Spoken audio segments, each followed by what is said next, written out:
Ooh, there she is. She's back. We're back. Let's get going, everybody. This is going to be your time.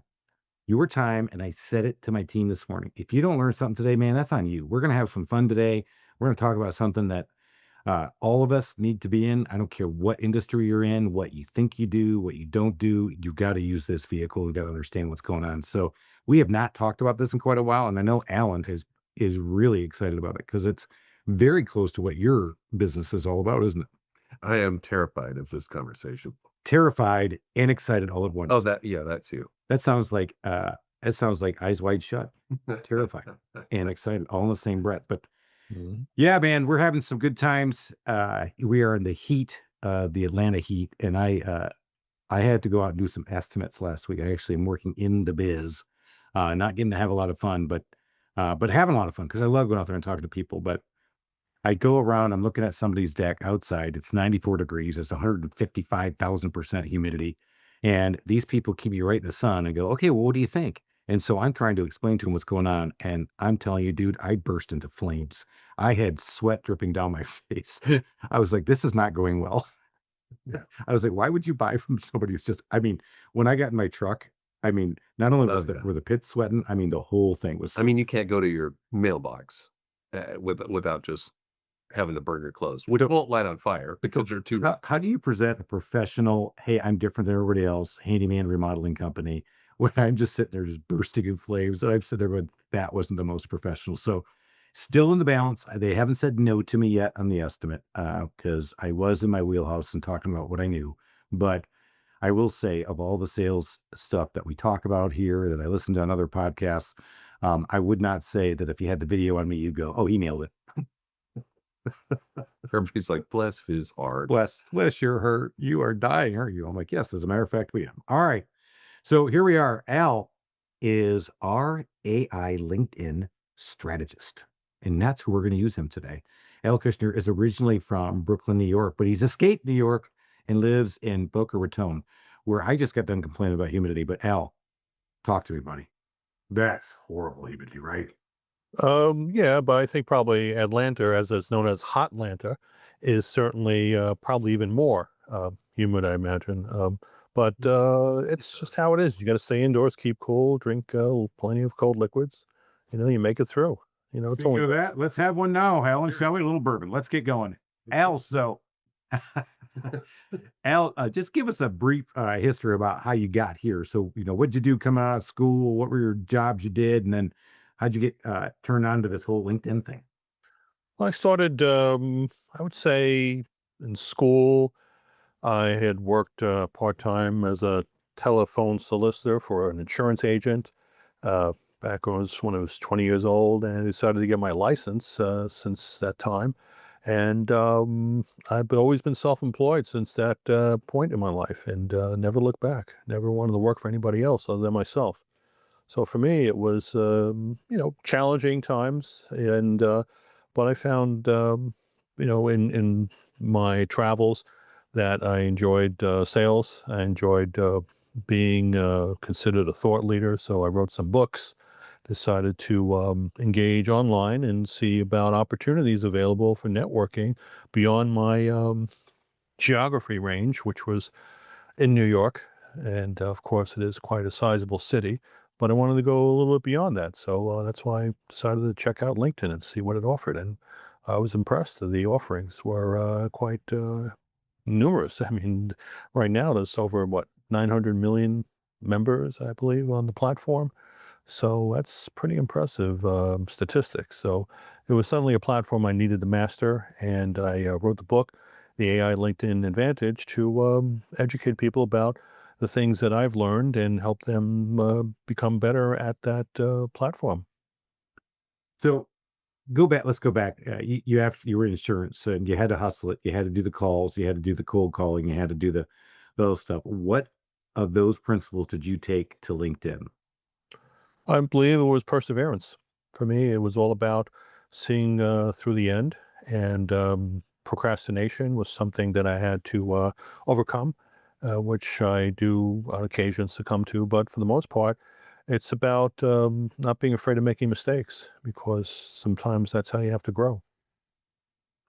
Would you start your career cold calling on the phone for an insurance company?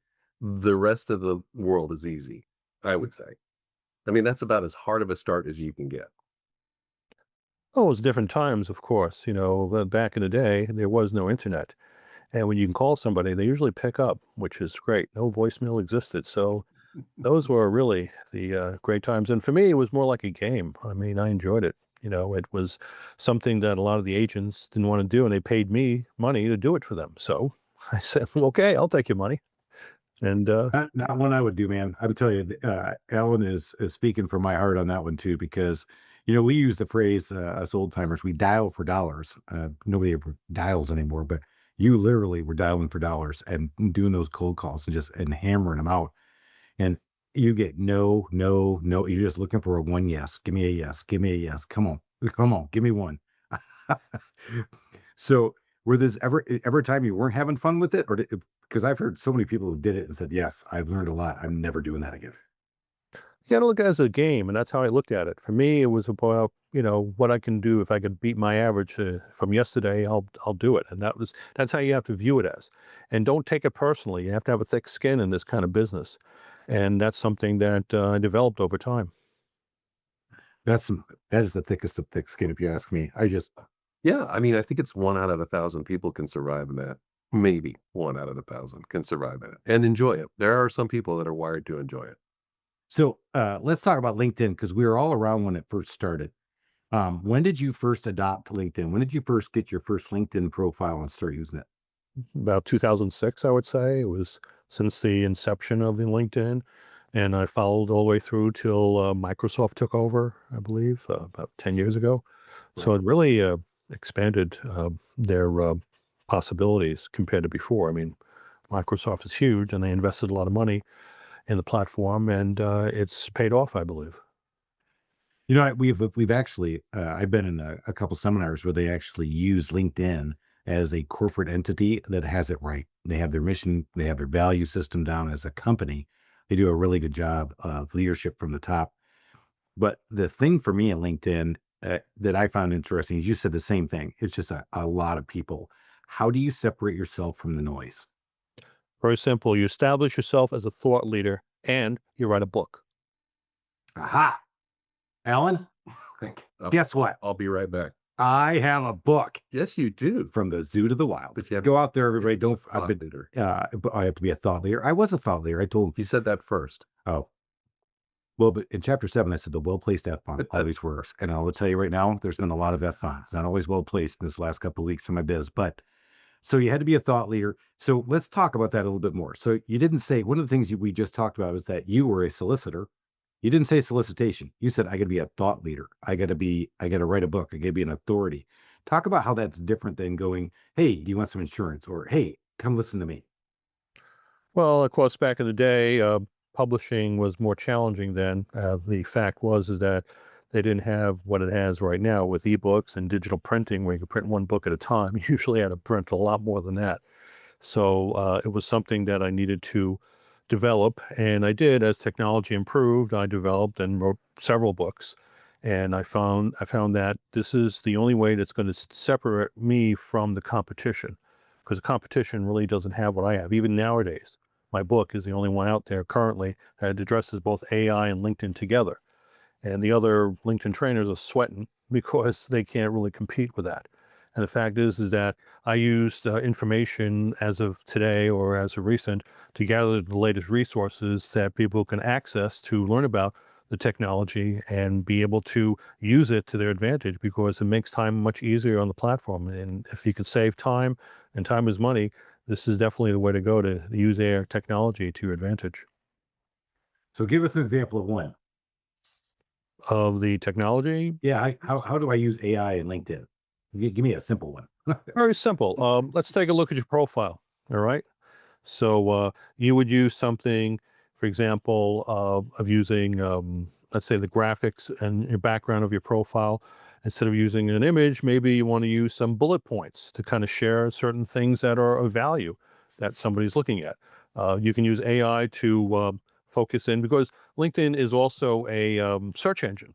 So, for example, if someone wants to be a guest on your program, they be able to find you? You'd have to look at, well, there's nothing indicating that, maybe you're accepting guests, and that would be something you do that. The AI could create a way that if you want to track guests on your program, it could put in keywords that are searchable on LinkedIn for that example. That's a great way to gather more interest of people, especially if you're doing any kind of outreach. You want to have a profile that's optimized because you want to be able to connect with someone. So you want to create things of value. For example, recommendations, who has used your services or who's been happy with your services. You should focus in on because a third party endorsement is really crucial. And a lot of people really don't look at that as a big deal, but it is.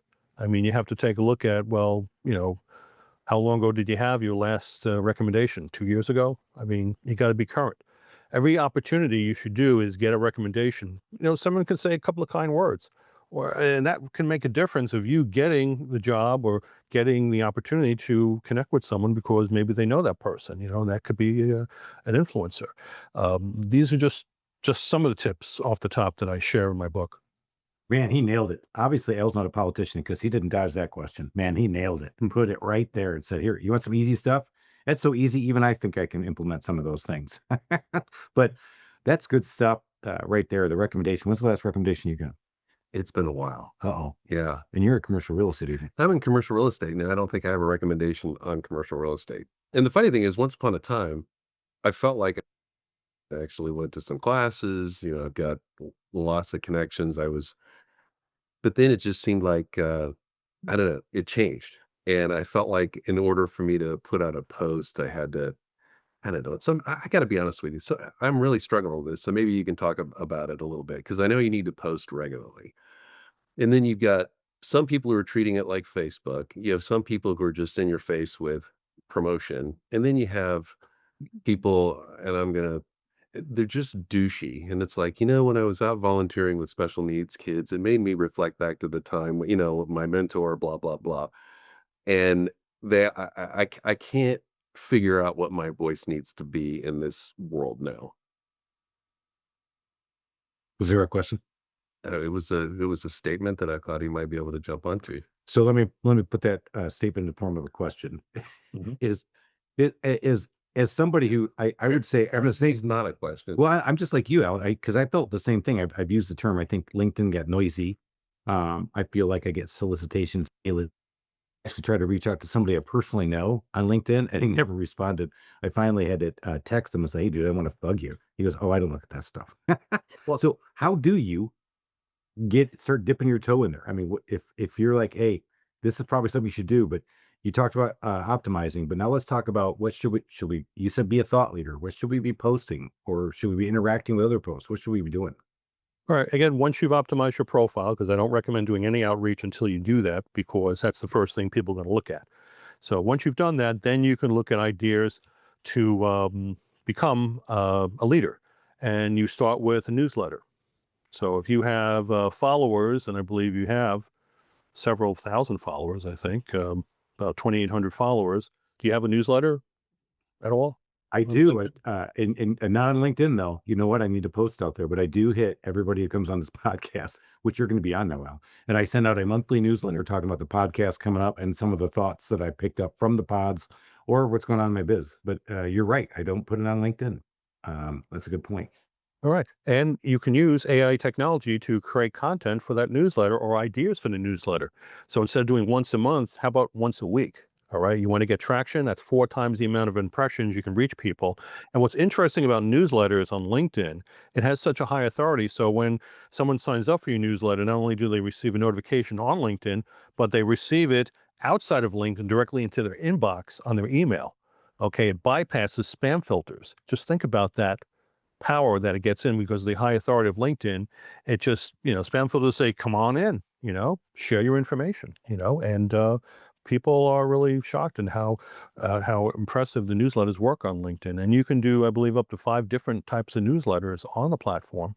So you can specialize. I work with a lot of referral partners. I have financial planners. I have attorneys. I got CPAs. I have separate newsletters for each of those individuals. And by specializing that, it really gets the attention of people who are subscribing, and they look forward every week to what next article that could be of value to them.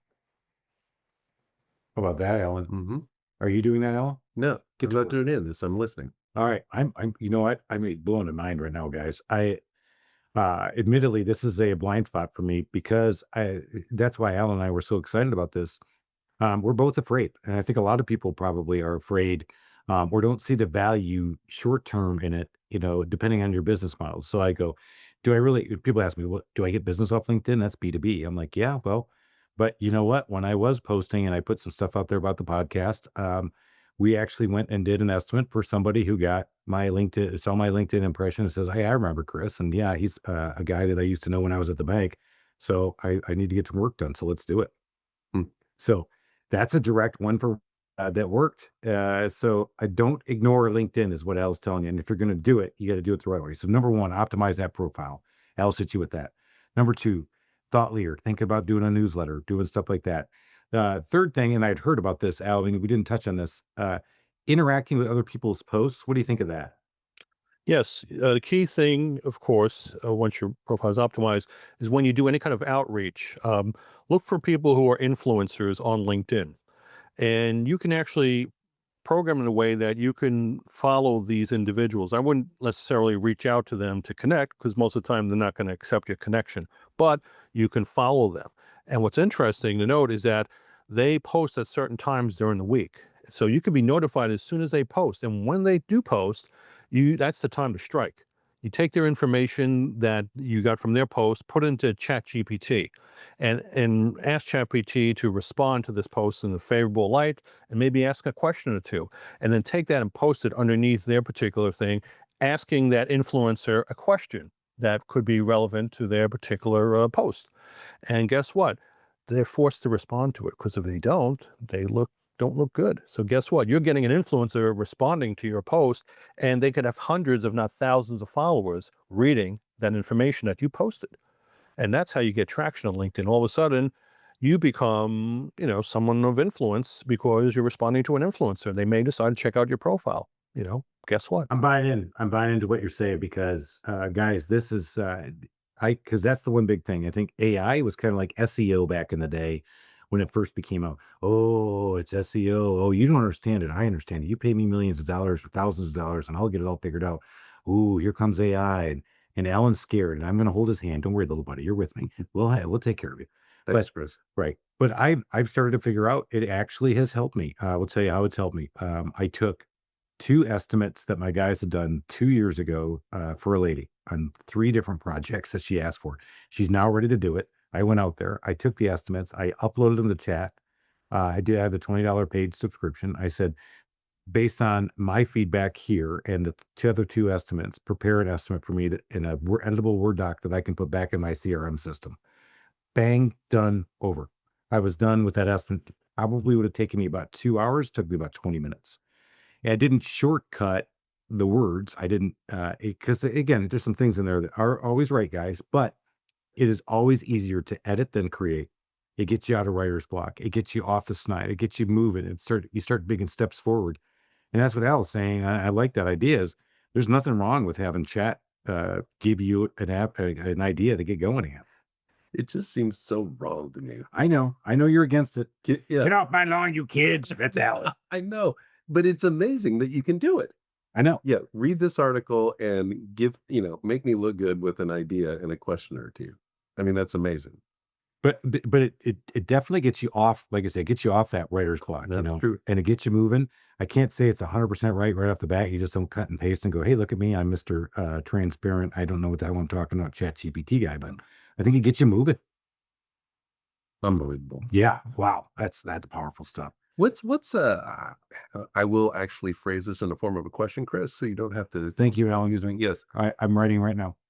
I'm putting it through chat. I'll let you. What is your recommendation on accepting connection requests? My philosophy has always been to I only accept requests from people I have met, know, or they're just immediately connected in a circle that I'm in. And I actually read your blog about responding with IDK for people that you don't know. Do you know about IDK? No. Yeah. Tell me about that. Yeah. So what is the best approach these days? Well, again, you may experience a lot of people interested in connecting with you. And I ask them simply, just to follow me. I don't have to accept a connection. If you're interested in, connecting with me, if I don't know you from a hole in the wall, I'm not going to accept a connection, period. But you're allowed to follow. And I have a lot of people that are following me that I'm not connected directly with, and that's fine. And if they give me a reason to connect with them, like something, but for me, when I've accepted a lot of connections, I find 9 out of 10 of them I get pitch slapped. And that's something you can't avoid. You stole that one, didn't you, Chris? I am so still that slap it. Exactly. I am not going to sign up with you, insurance guy, because Al from Boca Raton hits me up and says, "Hey, can I take a look at your insurance and help see if I can help you with your insurance?" I'm like, "Al, we just met, dude, on the podcast. But if I've never met you, you got zero chance of me giving you my insurance business, right?" So Well, mhm. I mean, if it's 0, if you just come out of nowhere and pitch slap me, there is no way I'm just, "Oh my god, you got me at the right time.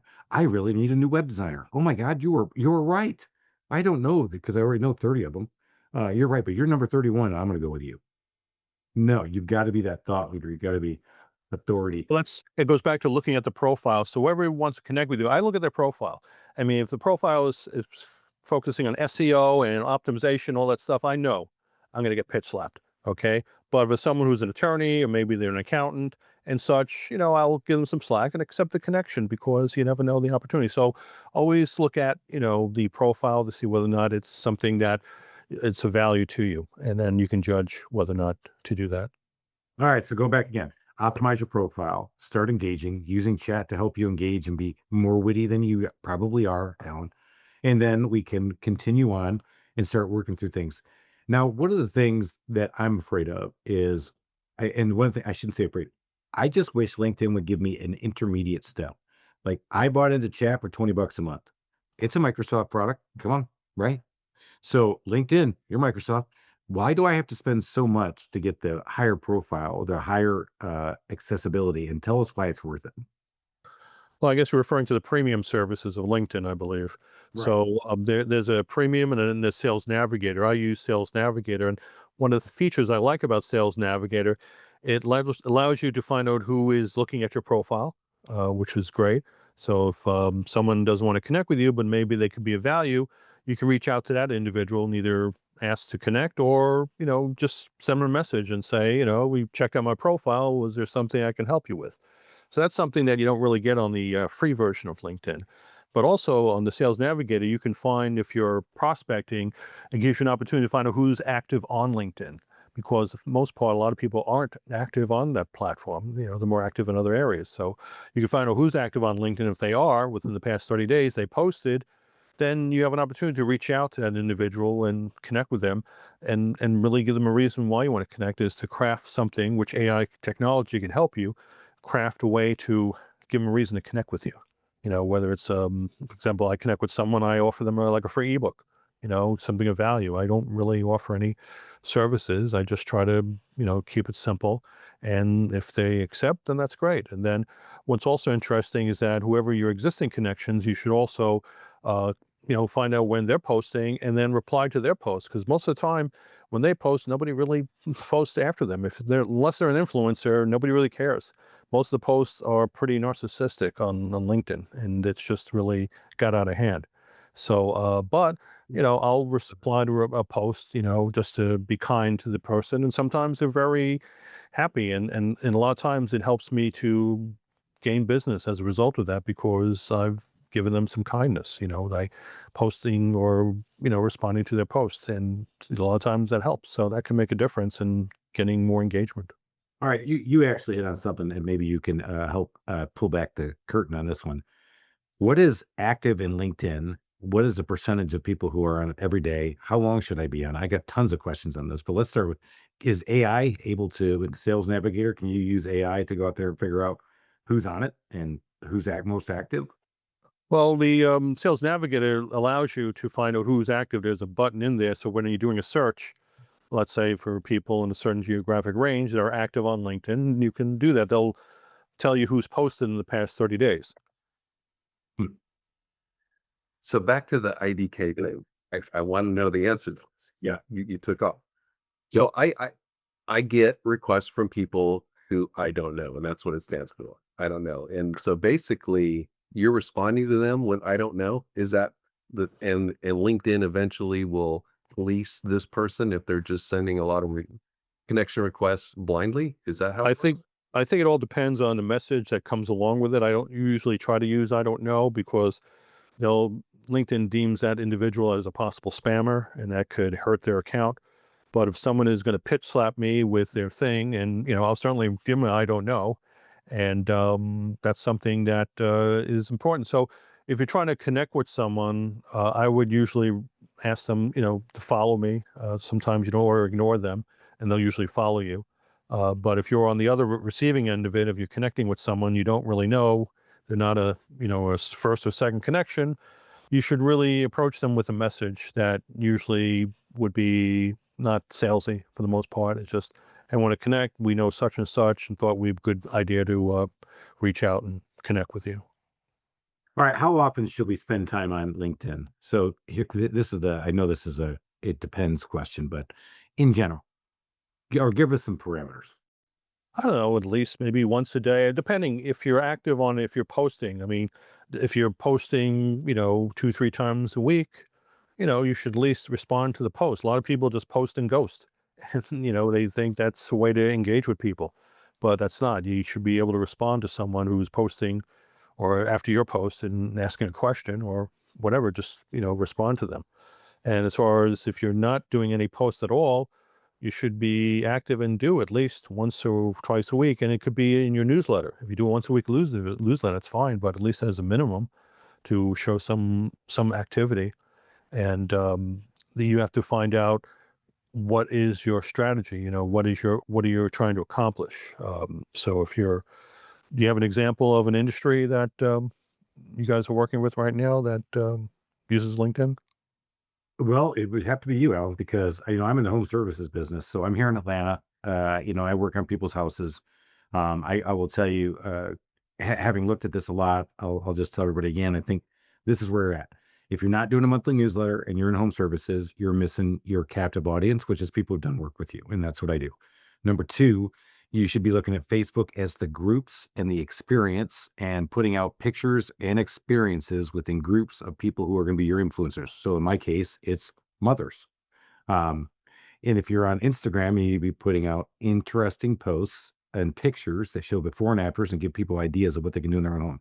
Now on LinkedIn, I'm interested in that because we have our podcast. We want to help people with small business. Eventually, when I'm done with the Trusted Toolbox, I want to help people in business and do some coaching mastermind groups. But I just haven't pushed that button yet. But if I'm in commercial real estate, isn't LinkedIn more B2B, Alan? Yeah, it is. I mean, Chad and I are 100% referral. And so we kind of stay a little bit under the radar because we don't necessarily want tire kickers. And I mean, once you open it, it really is a Pandora's box of all kinds of little Ponzi schemes and things, real estate investing cults that are out there. And so I'm just trying to figure out like how do I how do I navigate this world and put myself out there as an expert without attracting the leg humpers. Al, that's a question. While I hold Alan's hand, he's worried. He does not want the leg humpers. He doesn't want to be pitch slapped. He's Well, afraid to but dip his toe in I LinkedIn. think What does he need to do? just, ignore them and hopefully they follow me, I guess. First thing to do is who are your referral partners? Right? I mean, would a realtor be a referral partner for you, for example? Okay. I would say, a commercial banker would be, top of mind, for example. Anybody else other than commercial bankers? Yeah, attorneys. I mean, there's all kinds of things, Well, guess what? closing table. These are the areas that you focus in on and create newsletters for those types of referral partners. You got bankers, for example. All right. No reason why you can't create a newsletter just for bankers and focusing on the home industry. What are their pain points? What are they trying to deal with? I mean, that's something that's of interest to them. You focus on the referral partners, you'll have more business than you can handle. All right. Because what's the best form of advertising? Referrals. All right. Yeah. Simply put. So, And where they are? They're on LinkedIn. So you focus on those individuals, okay? You can use Sales Navigator to find all the realtors or all the bankers within your zip code easily who's active on LinkedIn. and find out when they're posting, and reply to one of their posts. Get on their radar, okay? And guess what? Give them value. Give them an article that may be helpful. Talk about a pain point. Give a case study that you worked with a banker and how it helped their client, achieve the results they're looking for. This is just Alan, you do have good stories on that. You do. Oh, I yeah, mean, when you tell the stories, I mean, I'm compelled. Every time you tell us one, I was like, wow, you're right. Because everybody thinks commercial. Well, nobody thinks commercial real estate's easy. Anybody who's lived that if they before. do, they're an idiot. Yeah. Yeah, but I mean, it's hard. But you think, yeah. But when you start telling the stories on why it gets complicated and hairy and how you can undo stuff, and you've asked me questions before, and you explain things, and I'm like, wow, that's really that's difficult. And you're right. You need to have an expert. But what's an expert look like? I don't know. Hmm, I like it. All right, you talk about Sales Navigator. So you do not subscribe to the premium service, which is I don't even know what this costs. But every time I go to say I'm going to go do it, I go, nah, I'm not going to do it. It's just too much. You do well, 12 a month, I'll do it. But do this, I'm not doing that. it all depends on how, you're trained to do it and such. If you never have you ever used the premium service at all? No, because even though I've stopped holding Alan's hand, everybody. So now little buddy over here is nervous because I'm afraid to pay that money. Well, here's an idea. Really, you never every month, but Well, actually, there's a way I can do it for you since I'm part of Sales Navigator, and I might be able to get you 2 free months available if you've never used it before, which will give you a chance to try it out, which I think is a great thing because it's an $80 value per month. So once we're connected on LinkedIn, I'll send you an invite so you can go ahead and check out Sales Navigator for yourself and learn about how powerful that tool is. Because if you want to connect with, let's say, bankers, you'll find them easily using Sales Navigator when they're active on LinkedIn, and also reach out in a way that is going to be of interest to them to connect with you, which could be something as a case study, like an example that you helped a particular banker in a situation. That's something that they're looking for. And there are a lot of people switching jobs and they're looking for other referral partners that they can work with. So it's a win-win. you know, everybody, I love it. I'm going to do it after we're done with the podcast. I know Alan's going to do it, right, Alan? Yes, you are, little buddy. All right, let's hand If together. you hold my hand, I maybe know, I'll. hold his hand. Hold my hand. Let's keep going. It's sales that Al, how do your clients work with you? I mean, what is it specifically that they ask you to do for them? Well, it depends on the situation. I do a lot of speaking engagements through associations, so I'll talk to them about topics of interest for their members. I do group training as well for corporations and helping them optimize their profile, working on strategies, help them become thought leaders. So it all depends. I also work on one-on-one individuals as well. It just depends on the circumstance. If they're looking for a job, help them develop a profile that makes them attractive to employers. If they're looking for work as an entrepreneur, how to connect with people who want to do business with them, maybe a potential referral partner. So these things I can help them work on and develop a strategy that will be effective. all right. So the book doesn't is not your it's not your moneymaker, right? The book. It's the lead generator. It helps. So let's Alan started down that path. Let's go. So for you today, who are you looking for? Who is your ultimate avatar? Who do you like working with right now? Well, I love working with referral partners. I mean, I've loved working with, it could be bankers, it could be financial planners, or accountants, attorneys. These are all dealing with clients who have thousands of businesses, and that's an opportunity which is tremendous because I don't have to advertise. I get word of mouth advertising. So So if I do, would you rather do your one-on-one coaching? Do you like doing the speaking engagements or the group trainings? Um, well, I like one-on-one because it's convenient. I can do it from the home, which is great. If it's a speaking engagement, if it's some, exotic location they pay for me to go out, like Hawaii or Caribbean, I'm happy to go there for a week. And, you know, Would she act to Michigan? No. depend on the time of year, Every- No, Jackson's not exotic. That's where I grew up. So I get it. yeah. All right. No, that makes some sense. And so you are finding most of your clients through your referral base then? Yeah, that's pretty much it. I mean, it's been really helpful. The book has been tremendous in getting me opportunities in front of people, which never I could have done before without it. So I think that's important because I'm also in a crowded field of dealing with people who are so-called LinkedIn experts. Okay, but most of them don't have a book, and most of them don't even have what I can offer. Not the experience, but the ability to combine AI and LinkedIn together to make an effective strategy on the platform to save you time and to make quality connections that are what it's all about. All right, now I'm going to give you my favorite chat AI question. What question did I not ask you that I should have asked you to get a better answer? Well, where people could find me on Let's my go. website, linkvantage.com. And I also have a free ebook available, How to Optimize Your Profile, on my website. So go to linkvantage.com, check it out, as well as look for my book available on Amazon and other fine retailers. And if you listen to audiobooks, check out Spotify. It's available on that as well. And I will say on his website, he's got a lot of great blog articles, so you can actually be a little bit of a stalker and get some good nuggets just looking at that. I think you've got like I think they call it funnel system because you're right. Al can come optimize your LinkedIn rise, but you're afraid.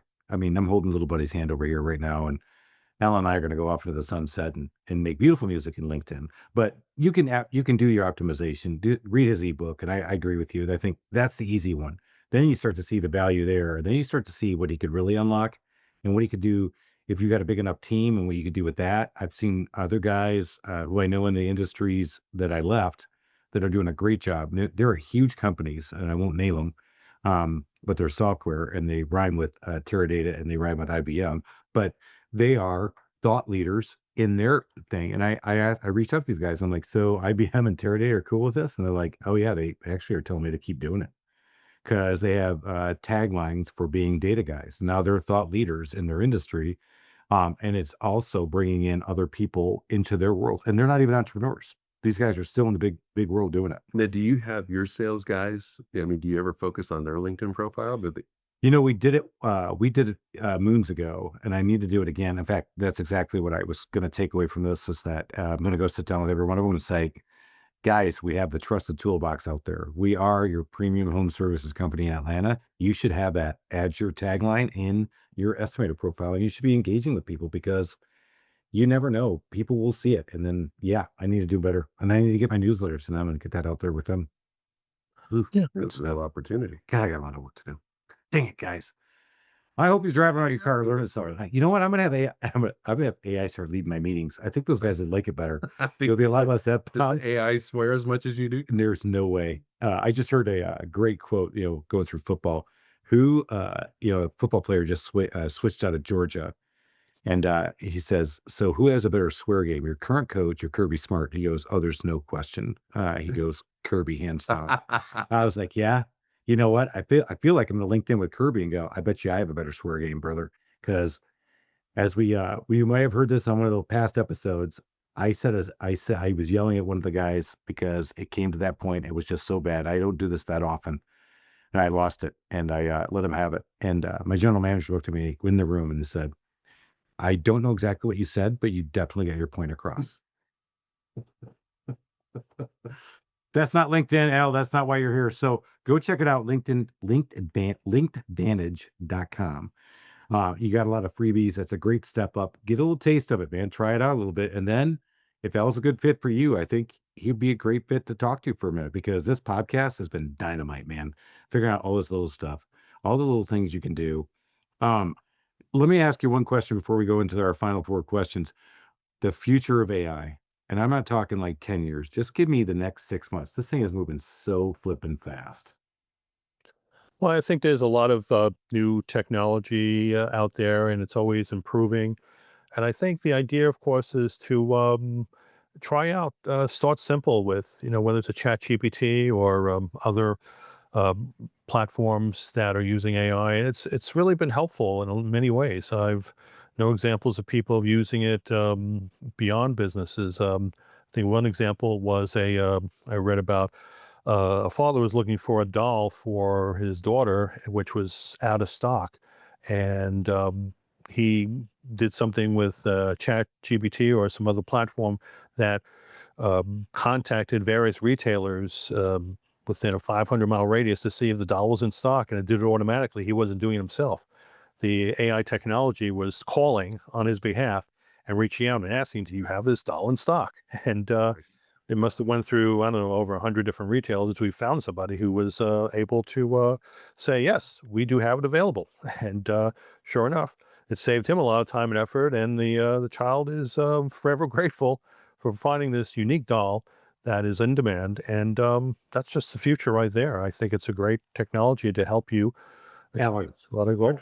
after that explanation, name one dollar that's come to your mind right now. All, I all know I it's want, all I'm thinking about is I'm going to go hide in my closet and suck my thumb on it. Chucky. So You're thinking Chucky. I know you are. You're So- thinking the dog's gonna come out and kill me. You can have. No, he said he found the doll. But AI is making. Yeah, it wasn't a Barbie. It was some Japanese doll, I believe, which is real popular on Netflix or something. I don't recall, but apparently it's just taking off. It was kind of like, when Beanie Babies were back in the day, were real popular. This is the new Beanie Baby. You'll probably remember this after the program, but it just shows you that the AA technology is so advanced that it can actually do calls on your behalf to reach out to people and, find out answers that you don't have time to do it. So that's really great. So I see the future as a great tool. Speaking of Beanie Babies, that guy made so much money. He owns Cousin Brad's Country Club. No way. Yeah, Oh my God. Hey, we have not brought Cousin Brad back up in a long time. I know. We need AI Cousin Brad. That's what we're gonna do right after this. We're gonna LinkedIn AI and just stalk him We just with our Chucky that baby. ABT. Just talk to him. We don't even have to talk to him. Oh God, that'd be so great. And I'm kidding, Brad. I'm kidding, buddy. I can't wait to talk to you again. It's all good. It's a great. Al, this has been awesome. Thank you so much for sharing. We got to get all this stuff in the show notes. But I think it's time to go to our final 4 questions. Alan, are you ready? I am ready. All right, brought to you by Qualified Applicants, your recruiting source for all your needs. They've helped me for so many different things. I got another ad in here, but I'm going to plug them again.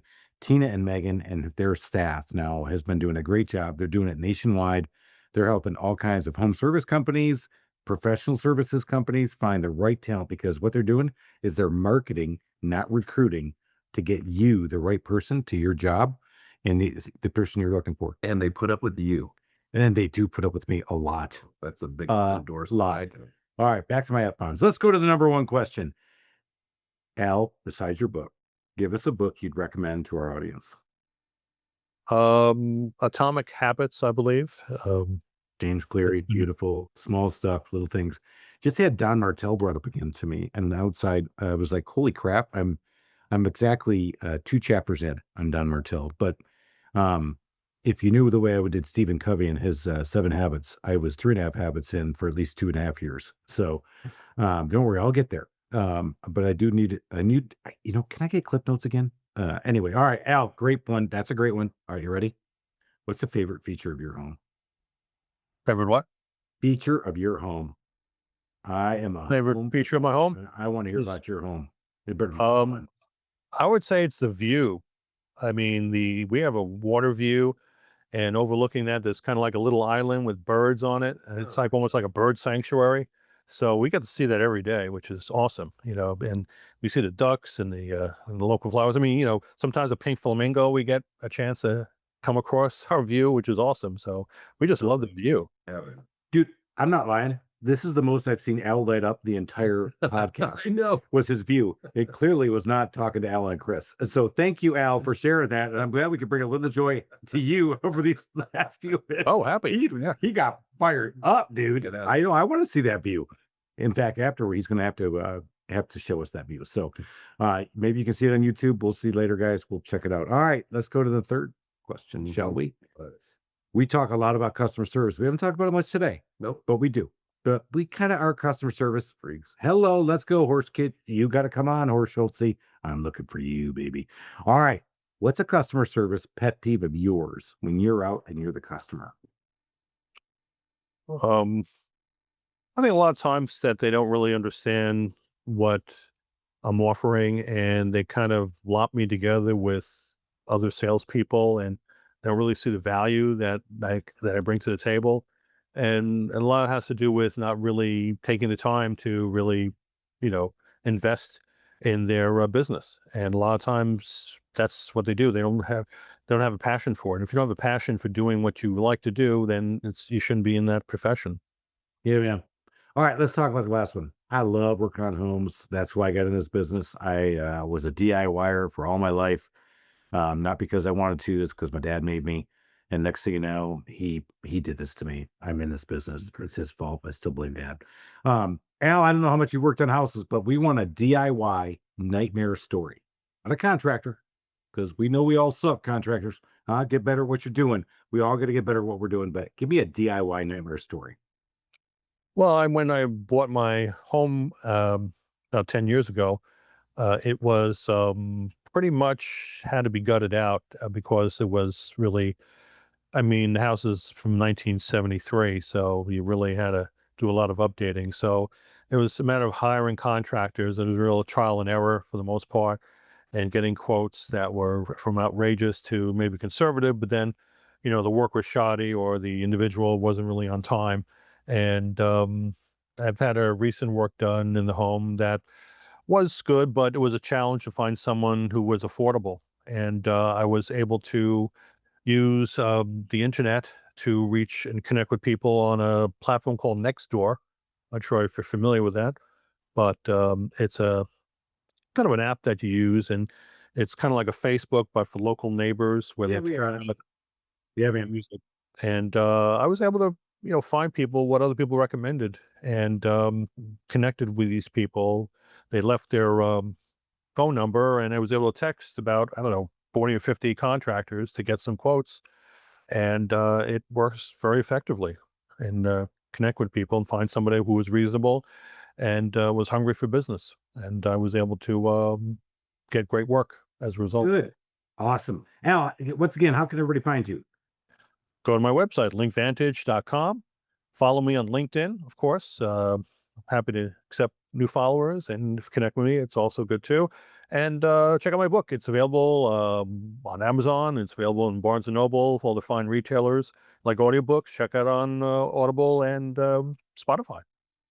All right, everybody. If you learned something, that's on you. I started out with it. I'm going to end with it, Alan. We have got to learn something. Alan and I got work to do. We're going to connect with Al. We're going to go try that Link Vantage. We're going to go try out everything else in Sales Navigator. Keep going up that mountain.